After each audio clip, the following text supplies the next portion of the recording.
Welcome back to Pop Dissected.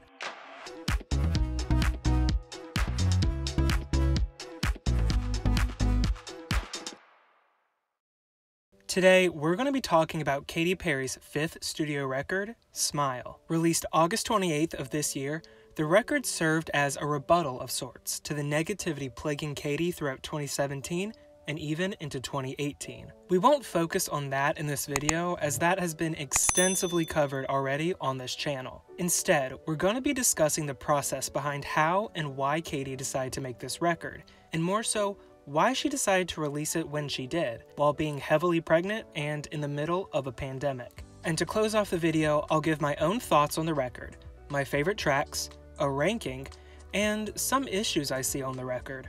In summation of the Witness era, Katy was plagued with controversy, accusations of using a political voice for her own gain, the resurfacing of her cultural appropriation, her ridiculously manufactured feud with Taylor Swift, and a record instantly branded as a dud before even releasing. From 2010 to 2015, Katy Perry rode high as one of the most recognizable, profitable, successful, and known pop stars. With Witness, Katy hit a brick wall. For the first time, arguably in her career, she was in an intense crossfire between critics and audiences. Singles failed to hit the top 40, let alone the top 10, save Chained to the Rhythm. Performances were ridiculed, her appearance was laughed at, and so much more. For a good 2 years, and arguably still now, Katy Perry was a punching bag in the industry. Additionally, during this period, Katy had separated from now fiancé Orlando Bloom. Because of all of these elements happening simultaneously, Katy fell into a crippling depression. Arguably, one that was worse than her split from her first husband in 2011. As discussed in my previous video on Teenage Dream, Katy for a long time in her career was operating out of a caricature and was basing her validation upon the approval and success of her music. And this is understandable. As someone who is creative myself, having people embrace your work is wonderful, and sometimes it becomes the driving force for you to create. And that's not me saying that validation surpasses your own creative desires, but it can subconsciously become a reason you want to create to begin with. Katy stated that back in 2017, the lack of validation and support caused a shift in her life. Imagine going from #1 single after #1 single and sold out tours to essentially being seen as a laughingstock of the industry. One thing that's important to note is celebrities are not exempt from human emotion. Sometimes many people disregard their feelings because they're wealthy and privileged. And yeah, that's true. They have more resources for a lot of things than many people in this world will ever come close to. But the concept of fame is one that is double-edged. There's the glamour, the award shows, the parties, and the validation. Then there's the scrutiny, the invasion, having hundreds of thousands of people in your ear online telling you aren't good enough. We've seen this behavior from the general public and the internet time and time again, mass tearing down an artist, a selective cancel culture. Let it not be unknown, female artists face the brunt of this issue, but that's another topic for a different video. Additionally, when Katy spoke upon her mental health struggles in the midst of her worsening depression, she was literally mocked. Invalidating someone's own feelings and trauma only exacerbates their pain. Part of Katy's journey to healing from this trauma included attending the Hoffman process, a $6,000 week-long retreat where individuals go to unlearn their negative habits and responses to trauma. This was the first step, as rewiring how your brain handles difficult situations is only half the work of healing. Now, I know this price tag is really not accessible to the majority of everyone, so I will be including free resources in the description for you if you or a loved one are suffering from any mental distress. Mental health is always an important conversation, and I want to make sure we're conscious about it. In recent interviews, Katy has discussed how one component on her journey to healing was her relationship with God, which inspired her to find hope in her purpose as a human, stating she isn't disposable, thus combating a lot of the comments in Essence claiming this about her in 2017 and 2018.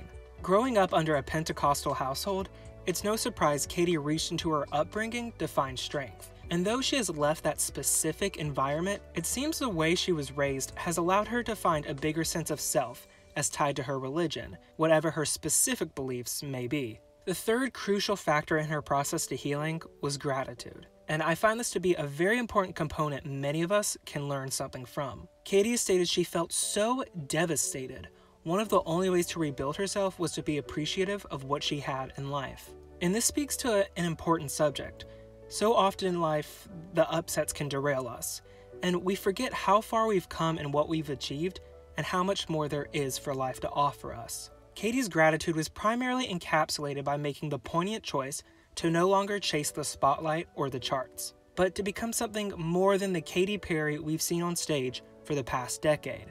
This also brings up an interesting question. Would Katy still have done this if she didn't endure what she did? Would any of us make the time to be truly appreciative and grow beyond one dimension if we aren't faced with traumatic hardships? Katy acknowledges her own achievements, quite literally saying, "Come for her when you've pulled off the records and numbers she has."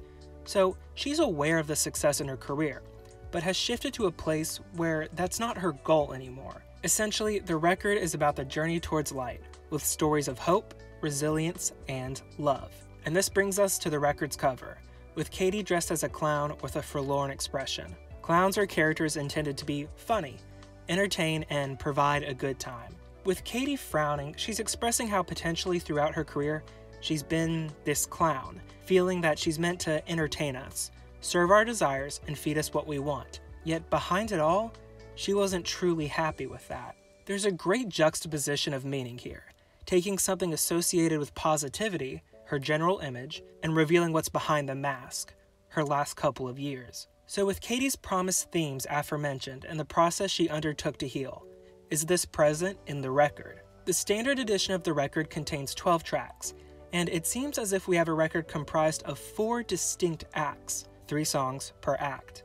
The first act, consisting of Never Really Over, Cry About It Later, and Teary Eyes, have a correlation of lost love and heartbreak. The second act, Daisies, Resilient, and Not the End of the World, display a message of perseverance and hope. The third act, Smile, Champagne Problems, and Tucked, seem to bleed the ideas of newfound love through pain. The final act, Harley's in Hawaii, Only Love, and What Makes a Woman, have the concept of a confirmation of love.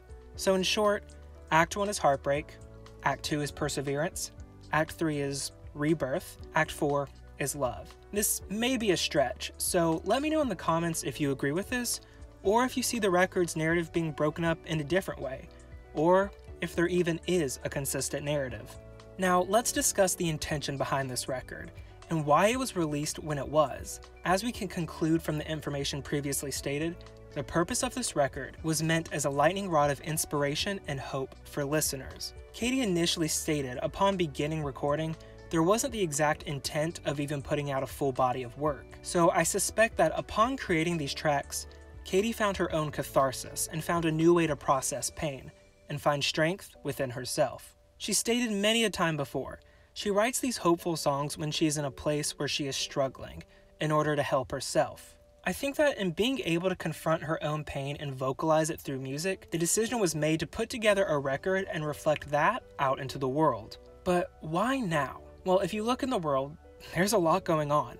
There's a lot of negativity and a lot of struggle, especially with the current COVID-19 pandemic. But wouldn't it just be brazen of Katy to release a record during all of this? Well, some have actually stated that in their reviews of the record. But as Katy has said in online interviews, she wanted to give the world a reason to dance, to find hope in difficult times, and just be able to escape, even if it's just for a few minutes. This idea and intention also ties into Lady Gaga's own Chromatica, which I explained her intention of the record in this video here. I think a lot of things came together at the right time for Katy to feel confident enough to release this record. I think her engagement, her pregnancy, recentering her own mind, and having a collection of tracks that served as a catharsis for her were all factors allowing her to put out this record. Through so much negative, Katy found her positive, and those were translated into a record she wanted to share with the world, to inspire those same feelings of surviving darkness and making out stronger, a message all of us can take to heart. If that all makes sense, why did she do it throughout her pregnancy though? Well, I think all for the same reasons I mentioned. I definitely think as she entered the record cycle, She wanted to put out as much as she possibly could before her shift into becoming a mom. With that in mind, I see a halt of content and promotion in the foreseeable future, and now, as she adapts to her newfound motherhood. But let's be honest, the promotion the last year or so wasn't really good to begin with. So to close off the video, let me talk about what I think of Smile, my favorite tracks, potential single picks, and a track list ranking. First off, my favorite tracks hands down are Cry About It Later, Resilient, Not the End of the World, Tucked, and Champagne Problems. And trust me, this was not an easy pick. If I were to pick potential singles, it would undoubtedly be all the ones I just mentioned, with the inclusion of Teary Eyes. After getting the full body of work, it's pretty shocking some of these weren't singles right off the bat, as they screamed to be a radio hit. For the Katy Cats out there, let's just pray we don't have another Walking on Air, Legendary Lovers, or Roulette situation on our hands. For my ranking, this was hard. I'm not basing this on best to worst, but more as of a ranking of which tracks I personally enjoy the most. So, here we go. Now this is basically based upon which tracks I gravitate towards the most when I'm listening. I honestly think each track has something about it that makes it unique and special, and I definitely love them all, but I can't really put them on the same playing field. If we were to include Never Worn White, Small Talk, and High on Your Supply, the bonus tracks, my ranking would look like this. Lastly, my opinion of the record as a whole. Let me start off by saying, this record is being criticized for Katy going back into a pop-dominated sound following Witness, a record where Katy was criticized for being too experimental. I'll only say this once, but you can't have it both ways, and it's ridiculous people are saying this. Personally, I don't think any of the tracks off Smile sound similar at all, so we have a sonic discohesion in that sense, but narratively and lyrically it is cohesive. Katy Perry is widely known for her feel-good, uplifting anthems, and this record is packed with them, though some are stronger than others. I think a record centered around positivity may not be everyone's forte, but for myself, I think it's a record that can help me process and get through some difficult situations. Now, here is my main issue with the record. Lyrically, very few tracks present strong songwriting. The ones that I say do are What Makes a Woman, Only Love, Daisies, Never Really Over, and High on Your Supply. And I don't mean to intend that the other tracks are not well written. I just think there are tracks that have stronger visual and narrative storytelling in their lyricism. And this issue ties back to mainly a lack of depth. And let me explain before I get crucified. This record is a journey from the dark valleys to the brightest peaks. I found it odd we weren't presented with tracks akin to By the Grace of God, Choose Your Battles, Dance with the Devil, Not Like the Movies, I'm Still Breathing, or Thinking of You. The opening of Smile does bring the connotation of heartbreak and lost love, but the record up until its end is consistently upbeat. I really would have liked stronger narrative tracks that explicitly detail the pain Katy went through in the last few years. The aforementioned tracks are wonderful. We get a sense of her pain, but also potential hope. I would have loved to see these tracks that hammer home those feelings of hopelessness, so the rebound of happiness in other tracks can be further enjoyed. Now, maybe Katy wanted to focus on more upbeat, positive-oriented tracks, as she stated that's her mission for the record. So it's likely these more somber, slower tracks wouldn't have fit the intended narrative, and that's okay. But the tracks I mentioned are some of Katy's strongest, and present a very vulnerable side to her. If we have a record stating how she's overcome something, can we really celebrate it if we don't have the tracks that showcase her in those difficult moments? What do you all think? Overall, I do love Smile, honestly. The record has debuted at number 5 on the Billboard 200, with 50,000 units, 35,000 being pure sales. And this was something I didn't necessarily expect, but also, now that it's happened, I'm kind of like, okay, that makes sense. Now, there's plenty of rumors going around Capitol is apparently not working well with Katy, and didn't invest in this era following Witness. So, I'd like to know everyone's thoughts on that issue. Though being her first record since One of the Boys not to hit number 1, I'm not surprised, honestly. There was a pretty poor rollout starting last year, limited promotion across music service apps, and following the Witness era, I think Katy might have taken a hit she won't recover from. But look, plenty of artists out there have missed a number 1 debut well into their career, and plenty make a comeback in terms of chart positioning. What do I think? Frankly, I'd love to see Katy have hit singles and great records that soar to the top of the charts. But what this era has shown me is that none of that matters. It isn't tangible. Success is always something that is self-defined. And frankly, if you're only supporting artists and listening to their music because of charts and that's your primary fixation, sales and numbers, I really would love if you just took time to appreciate the art and find out that is what truly matters through it all. Thank you so much for watching, everybody. Be sure to drop a like, subscribe, and turn on that notification bell for more future content on all your favorite pop stars.